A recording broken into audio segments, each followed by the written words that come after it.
Good evening. Thank you for coming this evening. And if you are on our list to receive email or hard copy notices, we are delighted. And if you're not, there's a sign-up sheet, several sign-up sheets in the back.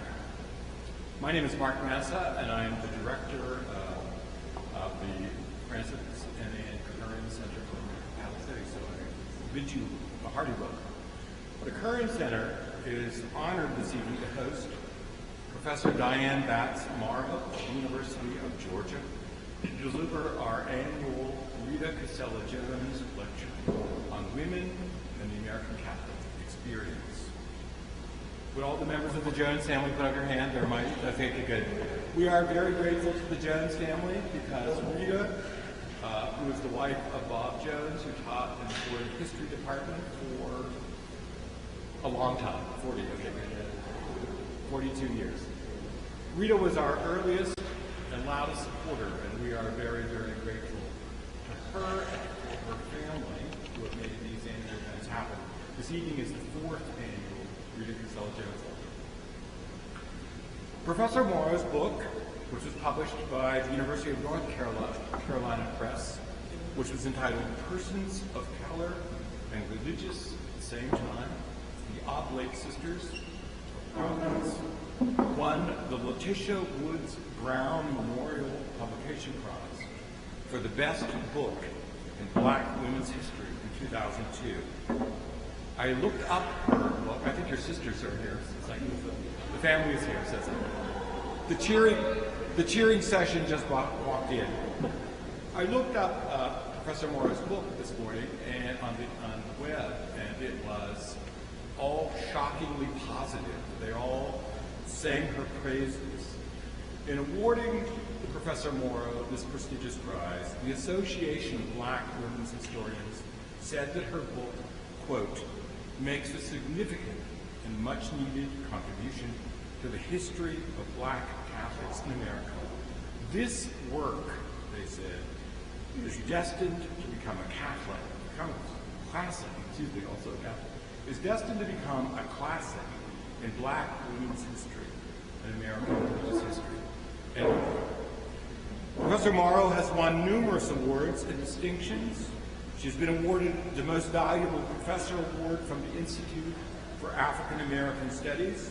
She won the Most Distinguished Book Prize from the Conference on the History of Women's Religious and was awarded special recognition by the journal U.S. Catholic Historian.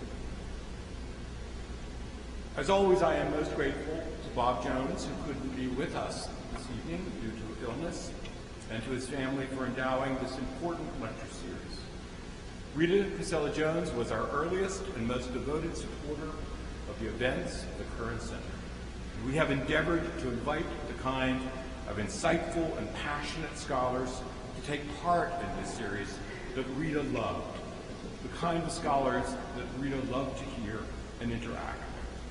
Ladies and gentlemen, please join me in welcoming Professor Diane Batts Morrow.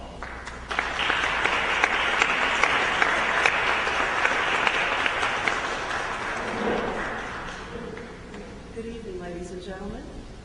Can you all hear me? I wish to thank the Jones family. I am delighted and honored to be a lecturer in the Anna Cassella Jones series. And I only wish that from what I have heard of your mother, that she could be here to ask me some hard questions. Excuse me. I'm going to talk to you this evening about the Oblate Sisters of Providence, and the title of my presentation is Black Women of Virtue, the Oblate Sisters of Providence in Antebellum America.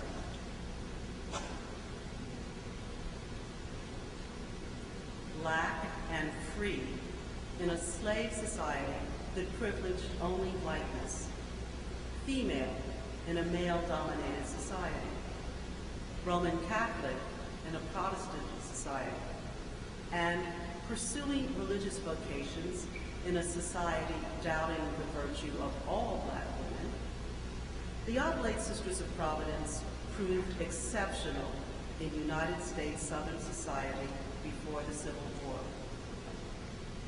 Organized in 1828, the Oblate Sisters dedicated themselves as, quote, a religious society of colored women established in Baltimore with the approval of the Most Reverend Archbishop, who renounced the world to consecrate themselves to God and to the Christian education of young girls of color, unquote.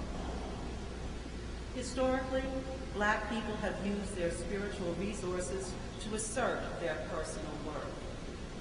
Whether slave or free, Black people in the Protestant tradition used religion, both as individuals and collectively in congregations, to counter the attacks of a white society denying Black humanity. The founding of the Oblate community provided a new example of Black religious piety. The Oblate Sisters of Providence distinguished themselves by their collective profession and practice of spirituality as the first Black women to pursue religious communal life in the Roman Catholic tradition. This presentation examines how the Oblate Sisters, in publicly professing themselves as and in wearing the habits of women religious, both challenged and responded to social attitudes about race and gender in their pursuit of their pioneering mission. Two streams of immigration that met in Baltimore in the 1790s made possible the formation of the Oblate Sisters almost 40 years later. As the seat, or official seat, of the first diocese of the Roman Catholic Church formed in the United States in 1789, Baltimore provided a logical haven for Catholics fleeing revolutions in France and the Caribbean. The French Sulpician priests arrived in Baltimore in 1791 to educate young men for the priesthood. Beginning in 1793, Black as well as white refugees led the slave revolution in the French Caribbean colony of Saint-Domingue, today known as Haiti, to several port cities in the United States.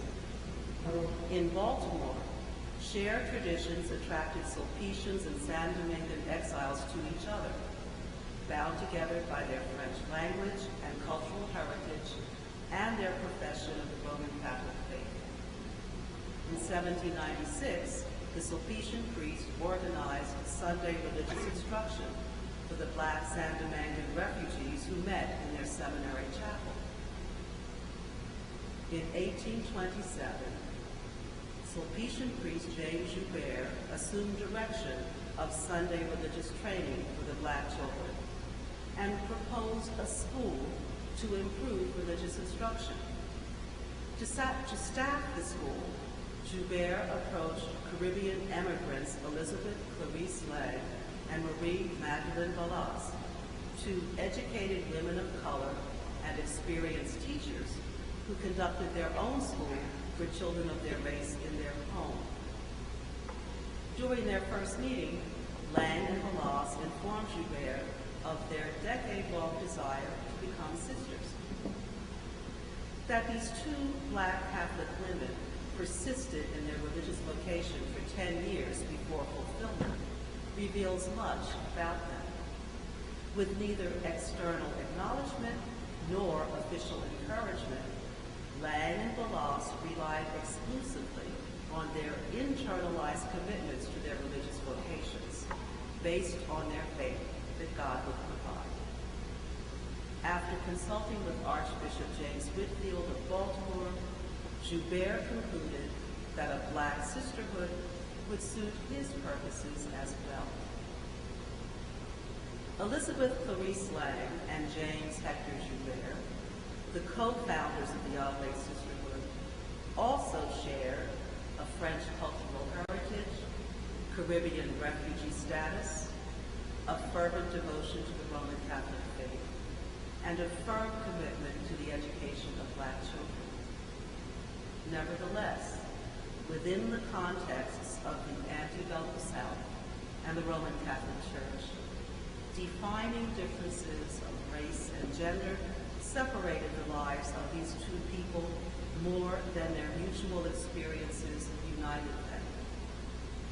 Theirs proved to be a collaboration of extraordinary individuals. In founding a Black sisterhood, Elizabeth Lang defied both the denial of Black women's virtue and the subordinate status assigned her as a free woman of color in a slave society. As a Roman Catholic priest and white male,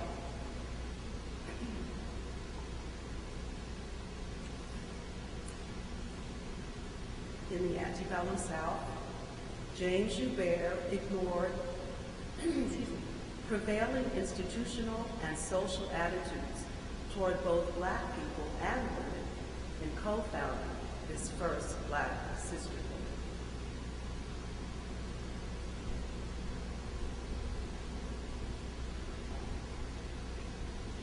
From 1789 through the 1830s, the church in the South formed the foundation of American Roman Catholicism.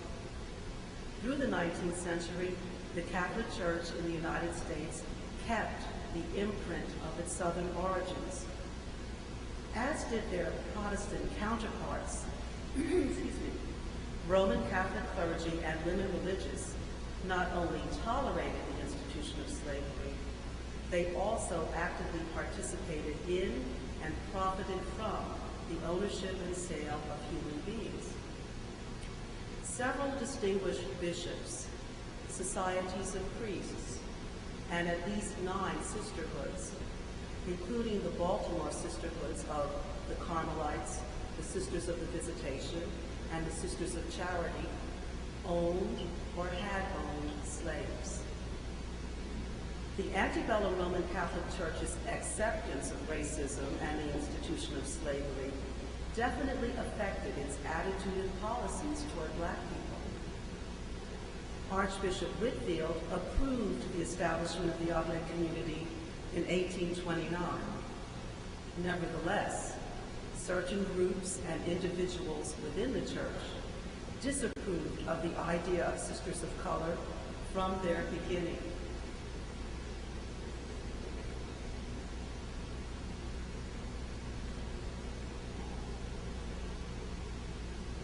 On June 17, 1829, Father James Joubert visited Archbishop Whitefield to confide his concern about the growing opposition to the establishment of the Black religious community, scorned by some as, quote, a profanation of the habit, unquote.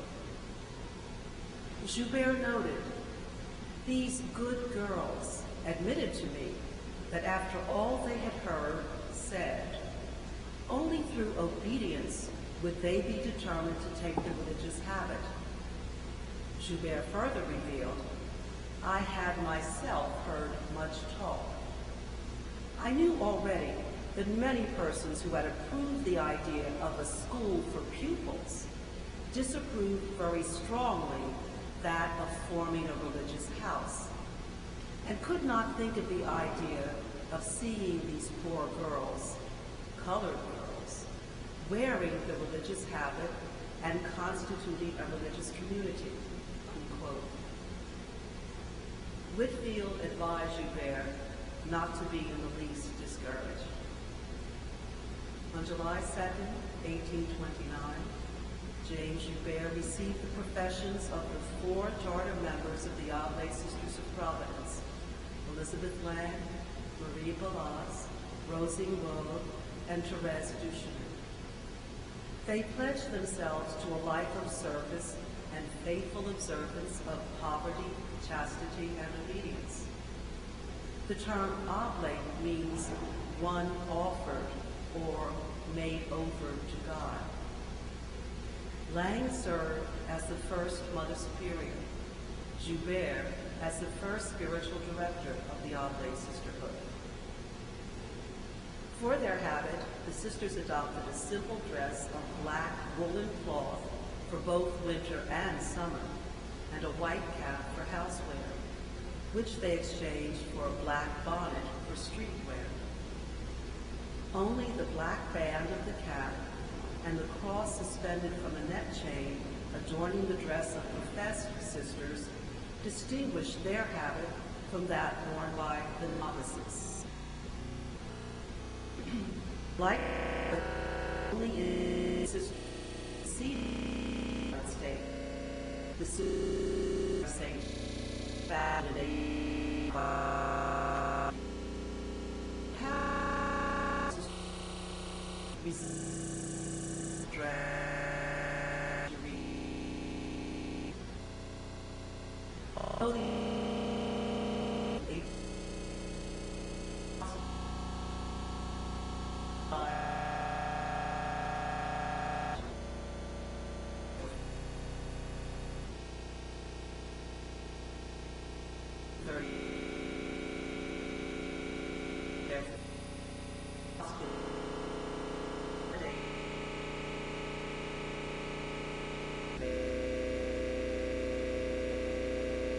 the sided young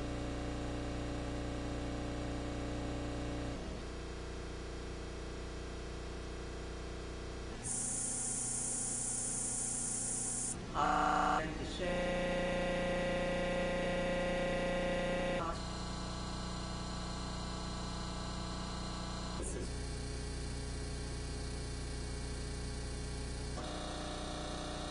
but their age did not permit them to be admitted as novices.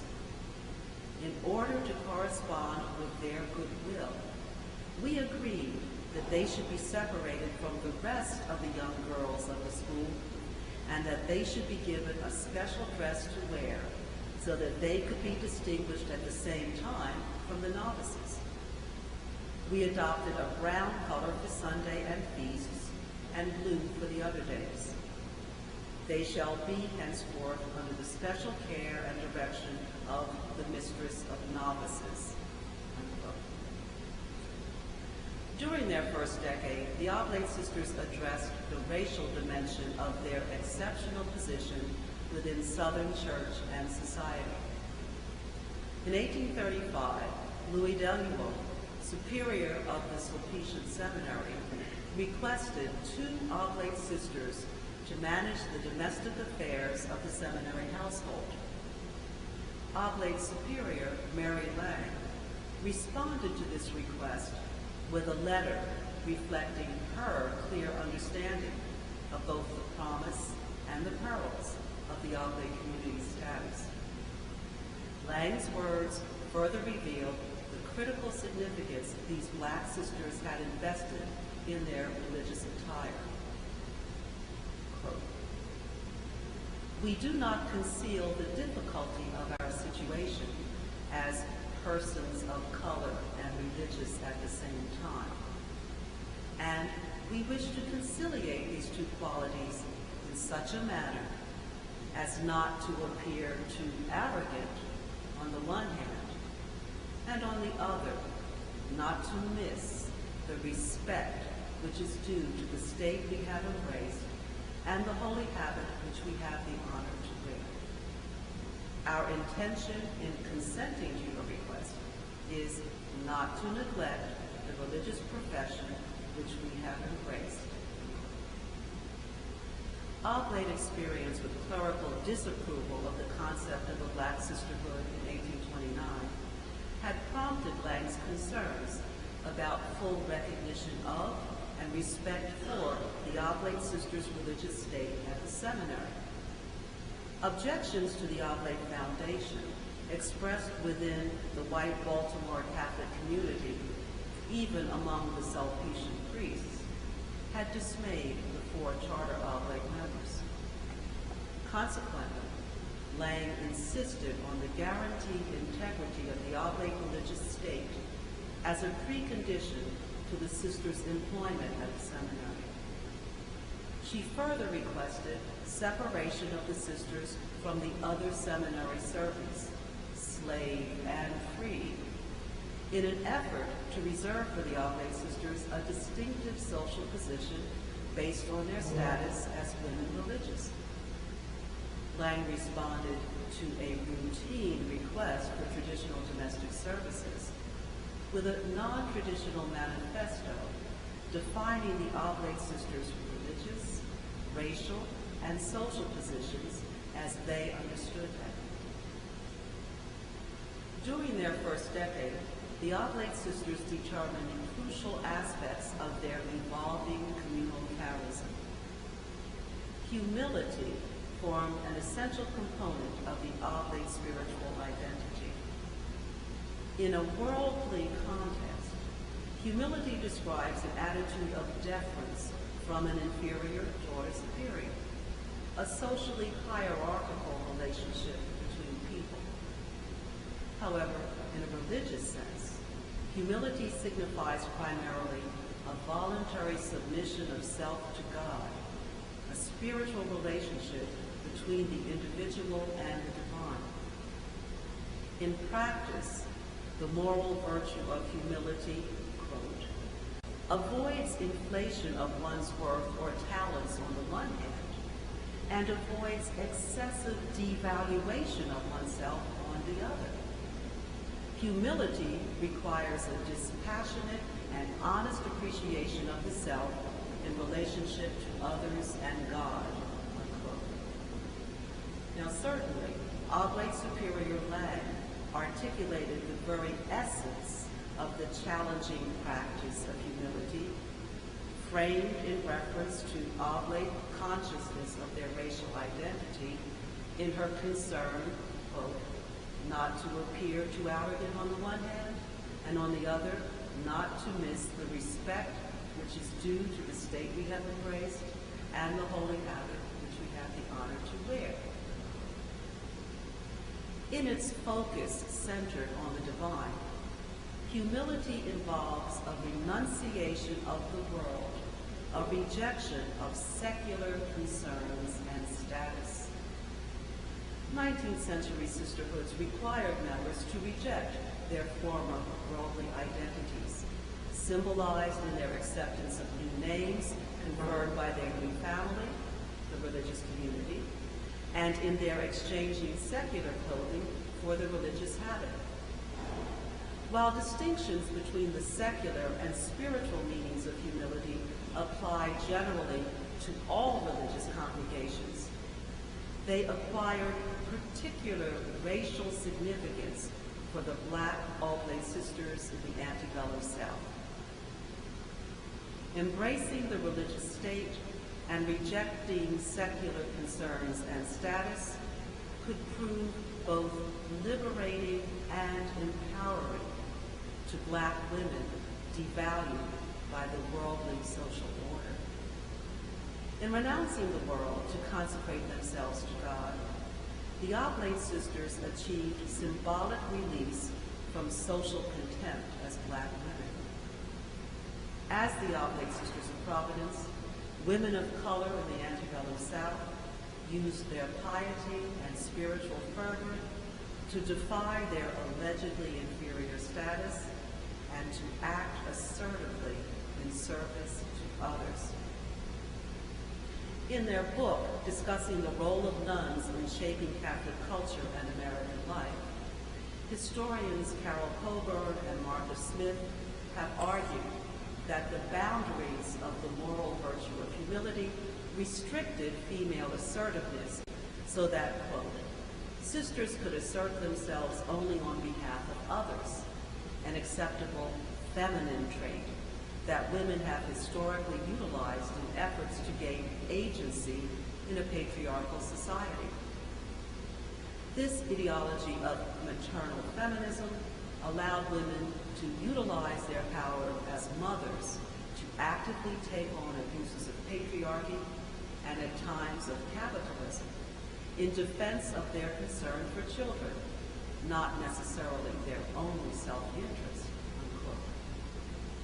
In contrast, I contend that the racial identity of the Oblate Sisters of Providence required them to identify and to assert themselves as people of color and religious at the same time, and to promote their self-interest as a sisterhood, functioning in a society that disallowed their identity as moral women and nurturing mothers automatically because of their color. Wearing the distinctive oblate habit reinforced the sisters' public declaration of their religious state. Only by acting in their own self-interest and establishing themselves as genuine religious women of virtue did the Black Oblate Sisters wring from white society acknowledgement of the legitimacy of their status and white support of their efforts to exert agency like white sisterhoods within the boundaries of maternal feminism. The Oblate Sisters fulfilled religious vocations in a slave-holding society that denied the virtue of all Black women, slave or free. Antebellum white American society refused to include Black women in its social construction and gender. From the early days of slavery, white public thought considered Black women the opposite of women of virtue, that idealized social construct of white middle-class women, the women on the pedestal. The image of Black women as the sexually promiscuous Jezebel became fixated in the white public consciousness. Negative stereotypes of Black women remained so widespread in American culture that long after the abolition of slavery in 1865, a white observer accurately represented public sentiment when she stated in 1904, quote, "I cannot imagine such a creation as a virtuous Black woman," unquote. Only the equally dysfunctional slave stereotype of Black women as Mammy, the asexual caretaker devoted to the nurture of her white family to the neglect of her own, challenged the Jezebel image of Black women in white public opinion. Refusing to accept such social condemnation, the Oblate Sisters demonstrated self-empowerment instead by defining themselves primarily in terms of their disciplined exercise of piety and virtue. As teachers, the Oblate Sisters effectively challenged the Mammy stereotype's neglect of her own offspring with their collective devotion to the intellectual, spiritual, and social nurture of Black children. In dedicating themselves to the religious stake, the Oblate Sisters offered their lives to God. Arrayed in a religious habit, the clothing of women of virtue, these Black women became brides of Christ. As women religious, the Oblate Sisters at least partially transcended their social marginalization in claiming the respect which is due to the state we have embraced and the holy habit which we have the honor to wear. The same respect, virtue, and honor normally reserved for white middle-class women exclusively. In a racist society that occasionally had forbidden by law certain styles or articles of clothing for people of color, public oblate acts of religious profession and wearing the religious habit constituted a social challenge, if not social subversion. The Christian education of young girls of color formed the principal purpose of the Oblate Sisters of Providence, equal to their determination to consecrate themselves to God. The Oblate School for Colored Girls opened in 1828 and offered its Black patrons a decidedly liberal curriculum. Under the guise of more effective religious instruction, Joubert and the Oblate Sisters inserted an entire academic curriculum. By insisting that only literacy could accomplish effective religious instruction, Joubert and the Oblate Sisters implicitly challenged the almost universal reliance on rote memorization as the preferred method of religious instruction for Black people among Catholics and Protestants alike. The Oblate Rule of 1829 provides instructive insights regarding the pedagogical principles informing Oblate instruction. It mandated that teachers, quote, possess a sufficient knowledge of the different branches of education over which they preside, although an extensive knowledge, it is true, is not necessary for the school of the Oblates. Reading, writing, and the first rules of arithmetic are sufficient. The rule nonetheless advised, but at least these must be well known, that the teacher may be able to impart them to others, unquote. In the weekly assemblies of the sisters begun in 1838, Oblate Director Joubert occasionally spoke very strongly on our duties toward the children and lectured the sisters from an instruction to religious who are employed in teaching young girls. Many of the principles shaping Oblate educational methods duplicated those the French teaching sisterhoods adopted in all of their missions. The Oblate Rule required the sisters to gain their students' respect, quote, not by a ridiculous excess of gravity, nor by a forbidding air of authority and haughtiness, nor by a weak condescension, or by an excessive indulgence which suffers everything. Instead, the sisters should employ a grave and modest deportment and mildness and affability, convinced that the surest means of succeeding in this, as well as in all other respects, is to gain the affection of the children, unquote. Achieving such balance in practice under real classroom conditions occasionally proved challenging. On January 27, 1839, Joubert counseled the sisters on, quote, the means to inspire the respect due to us, the principle of which is to respect oneself, and to remember how we were at the children's age, and that we would gain more by using sweetness than by using too much severity, unquote. According to their rule, Oblate teachers were to cultivate patience, quote, of which teachers stand in need to support the dullness and defects of their pupils, unquote. The February 2nd, 1839 Oblate Annals entry documented this need in its report of a familiar classroom problem.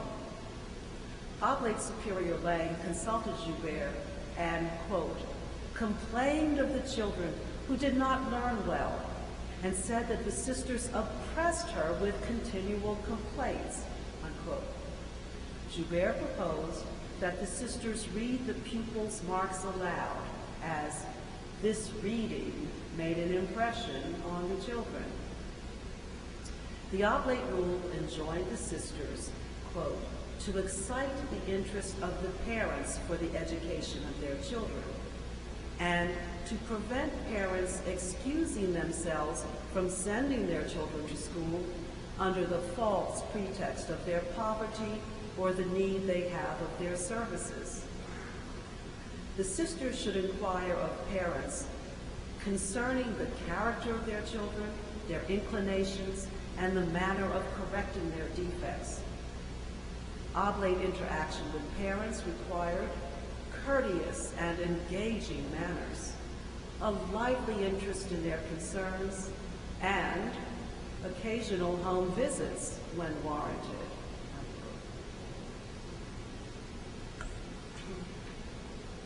The courses of study offered by the Sisters of the Visitation at their Ladies' Academy of the Visitation and by the Sisters of Charity at their St. Joseph's Academy, Emmitsburg, for white girls in the Archdiocese of Baltimore provide an instructive contrast to that of the Oblate School.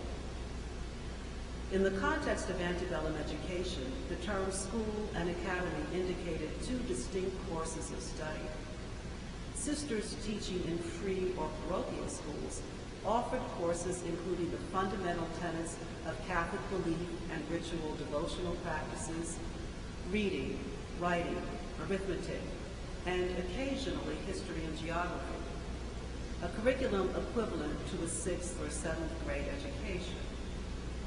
Sisters teaching in select academies offered a broader range of academic subjects and social and domestic skills considered suitable for young ladies from prominent families, equivalent to a high school education. The Oblate curriculum, advertised in the National Catholic Directory for the first time in 1834, offered courses in religion, English, French, ciphering and writing, sewing in all its branches, embroidery, and washing and ironing.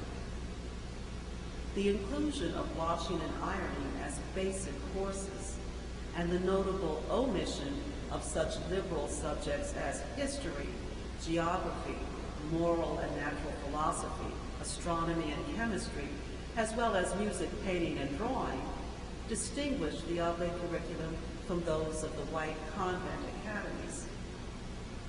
Practical considerations, such as the skills and abilities of the Oblate teaching staff, may have influenced the modest offerings of the original Oblate curriculum. However, references in the Oblate rule to the inferior social position of Oblate pupils as, quote, persons of the lower order, unquote, and, quote, this humble and naturally dutiful class of society, unquote, indicate the equally plausible intrusion of race and caste considerations in formulating the Oblate School's course offerings. The rule of 1812 of the Sisters of Charity specified the appropriate course of study for promising white orphans and poor girls, whom the sisters educated without charge at their academy on a work-study basis. The Sisters of Charity segregated poorer pupils from the more elite boarding clientele, quote, to prevent them from contracting habits of idleness, pride, and forming notions above the sphere of life in which they may have to live should they one day return to the world. Only reading, writing, and the principal rules of arithmetic and all the details of housekeeping proved suitable subjects for this lower class of society. In general, the Sisters of Charity specifically proscribed as, quote, useless for them and calculated only to take up their attention from the useful branches, unquote, such pursuits as embroidery, grammar, foreign or dead languages, geography, and history. Significantly, the Black Oblate pupils studied the same curriculum stipulated for poor white girls, except for the Oblate inclusion of French and embroidery. Class and race distinctions maintained the status quo and limited the liberating potential of education as a means of social mobility. Their mandate to educate Black girls ensured that the Oblate sisters contributed substantively to the nurture and support of the antebellum Black Baltimore community. The Oblate School engaged in creative financing, tolerated sizable deficits, offered scholarships, and in general made every effort to work with the Black community to make the education that was the Oblate mission as affordable and accessible as possible.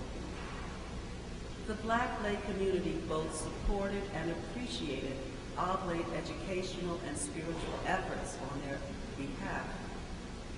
In financial contributions, patronage of Oblate schools, or in volunteering time, labor, and resources to benefit the Oblate cause, members of the antebellum Black community amply demonstrated their conviction of the seminal importance of, quote, our convent.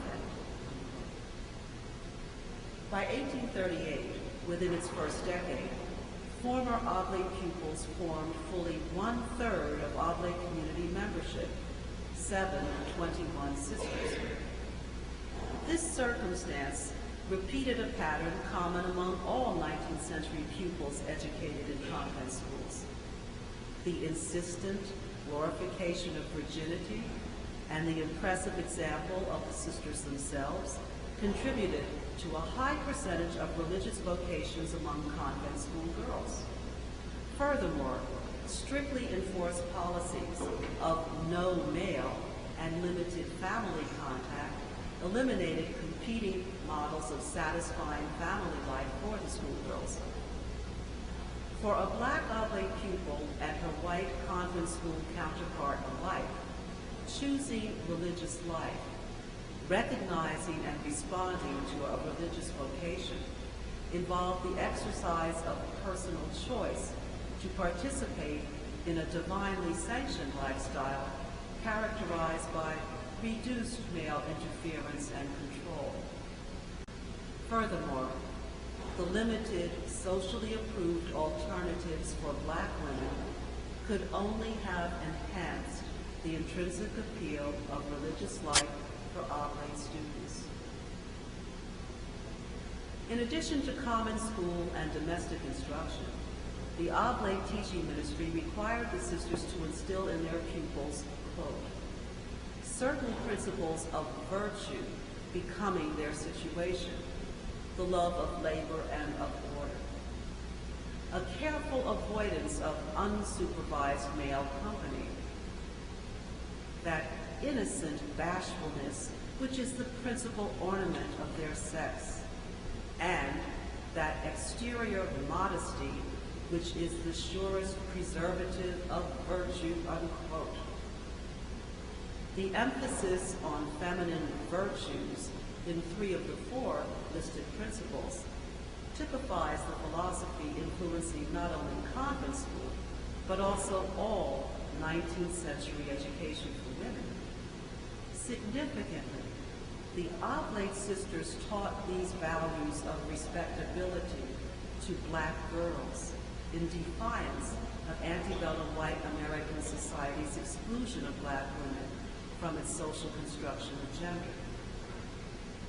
No surviving evidence suggests that the antebellum Oblate school curriculum explicitly addressed the racial identity of its clientele.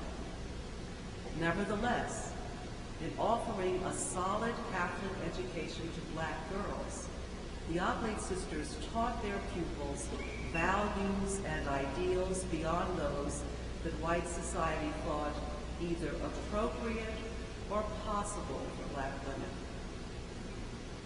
Oblate insistence on the respect which is due to the state we have embraced and the holy habit which we have the honor to wear for themselves, and their teaching emphasis on respectability for their pupils conformed to what historian Evelyn Brooks Higginbotham has identified as the politics of respectability.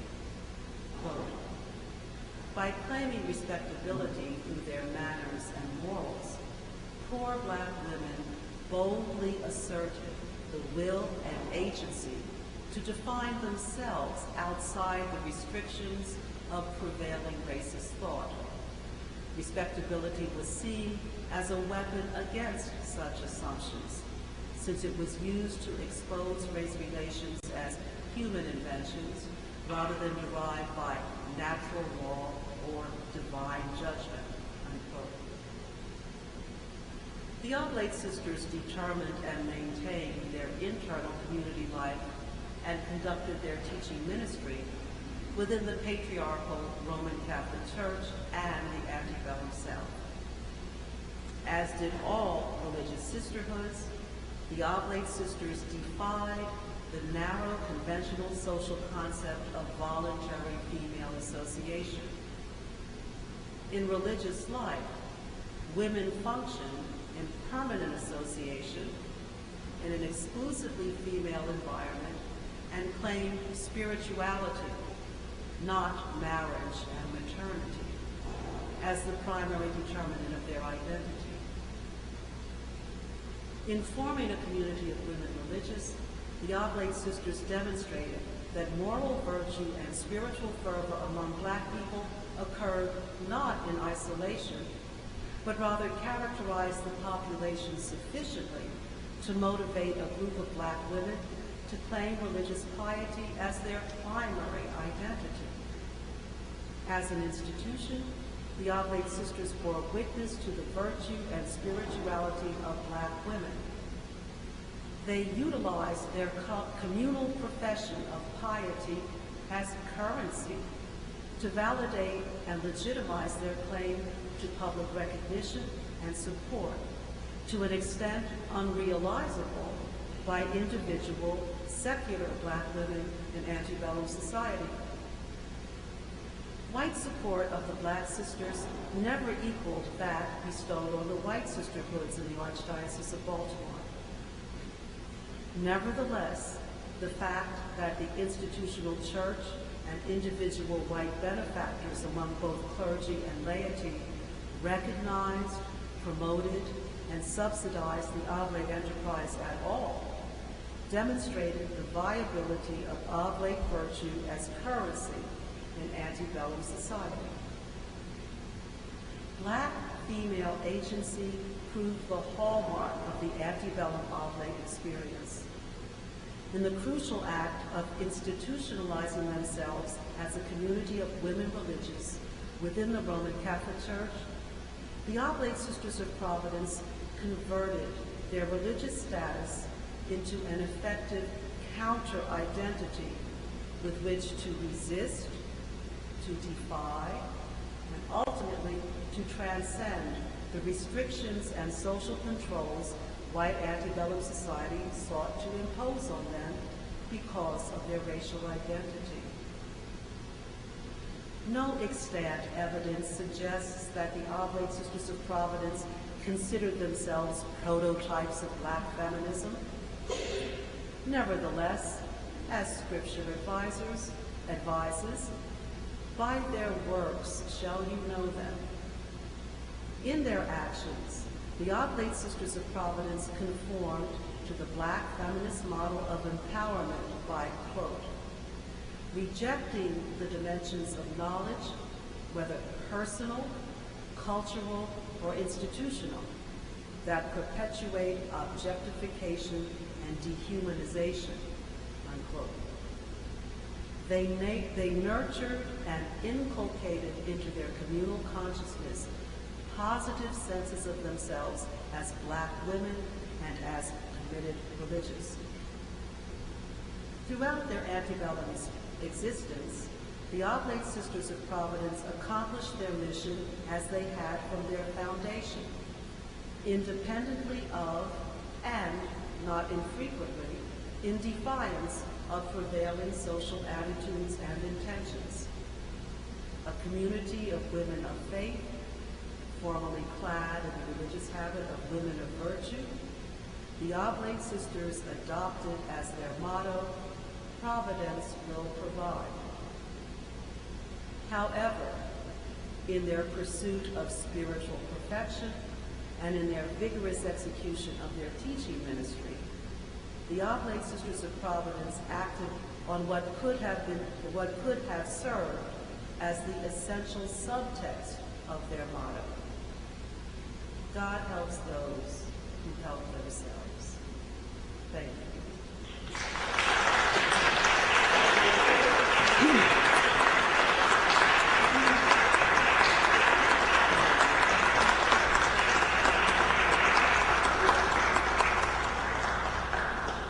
Professor Morrow will take questions for anyone who wants a conversation. And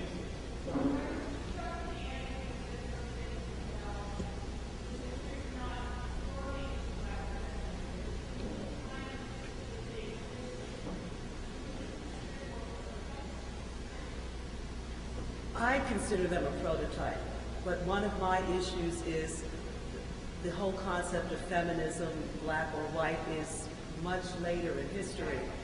But what I'm suggesting is that no, they would not have said, we are pioneers doing this. However, what I am saying is, if you look at what they did, they certainly did what people who identify themselves as black feminists would have considered important. So it's sort of an indirect way of saying, no, they don't consider themselves such, but I do. Yes.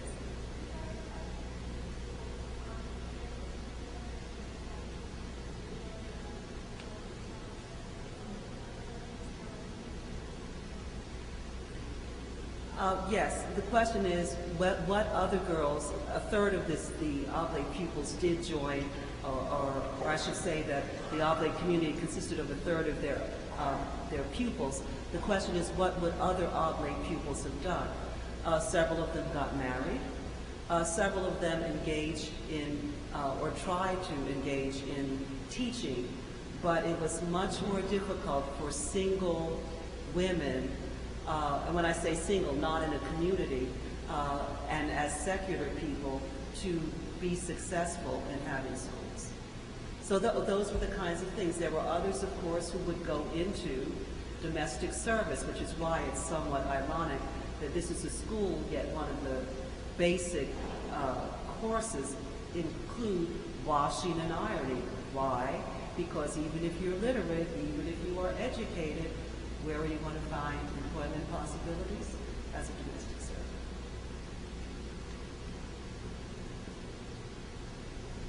Yes. You mentioned that the rule talked about home visits, and I wondered if there were any records that they did make home visits, and if they continued with that, or if you could say something about that.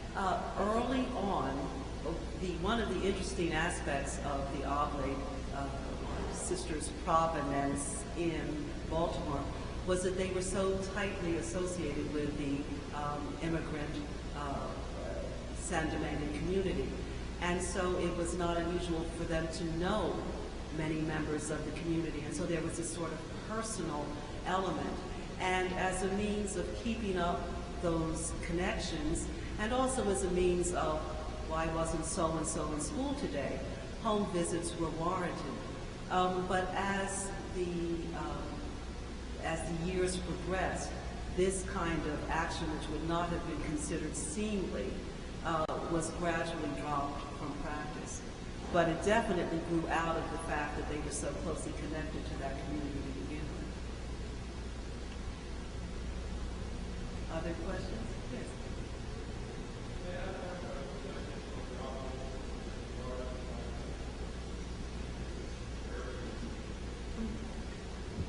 The charities and the visitation nuns, what was the relationship or the perception on the part of an order like the Sisters of Charity, which is founded by seeking to care for the poor, to the Oblate Sisters?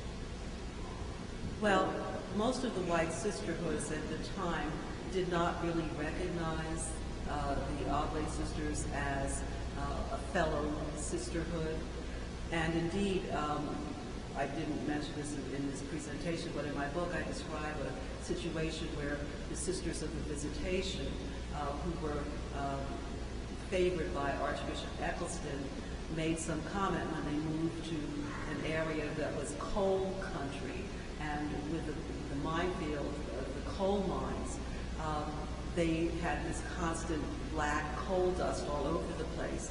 And they commented that they were black as oblates, sort of making fun of the color situation. So they acknowledged, they knew of their existence, but as far as forming a union of, for example, there was a union of prayer among some of the white sisterhoods.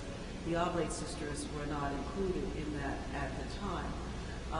Gradually, particularly after the Civil War, there is more of a cooperative, collaborative relationship between the Oblate Sisters and the white sisterhoods. But in the antebellum period, there was probably little or no fellowship. Yes.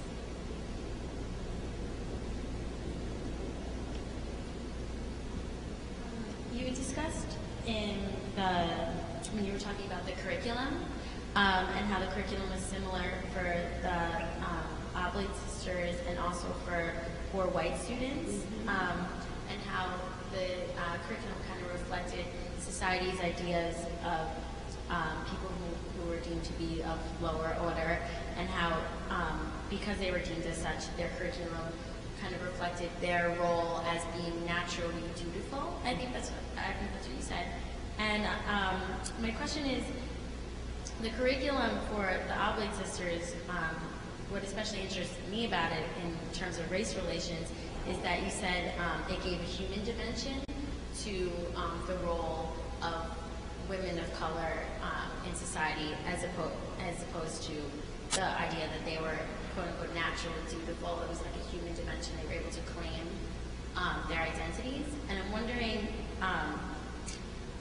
did the curriculum really reflect this idea that society had that they need to be naturally dutiful and have these domestic skills, or was it one that was kind of birthed out of this idea that they were claiming their own identity, or is it kind of a mixture of the two? Okay, I think I would make a distinction between how the sisterhood considered itself in terms of its own spiritual charism and the kinds of courses they would offer in the school. The sisters did consider themselves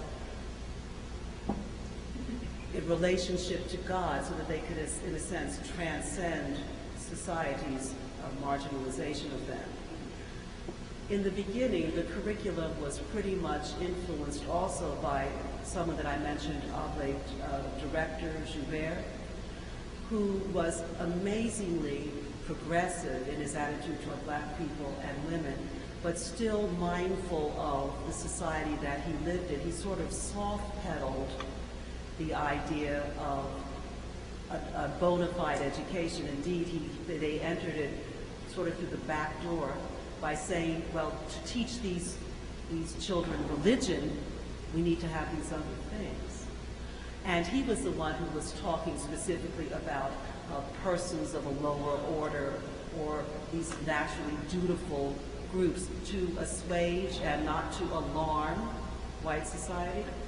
What's interesting to me, and again what I was not able to get into in this paper, was the fact that in the 1840s and the 1850s, when Father Joubert is no longer in the picture and the Oblate Sisters themselves are forming their curriculum, they removed this kind of language from any advertisements of what they offer. And they just talk about educating people who will be dutiful citizens. And they also start offering more of what the Sisters of Charity would have called excessive courses for poor people. So when the Oblate Sisters take over in the 1850s, when they come up with a new curriculum, it's much more liberal, and it doesn't have that kind of obsequious language in it.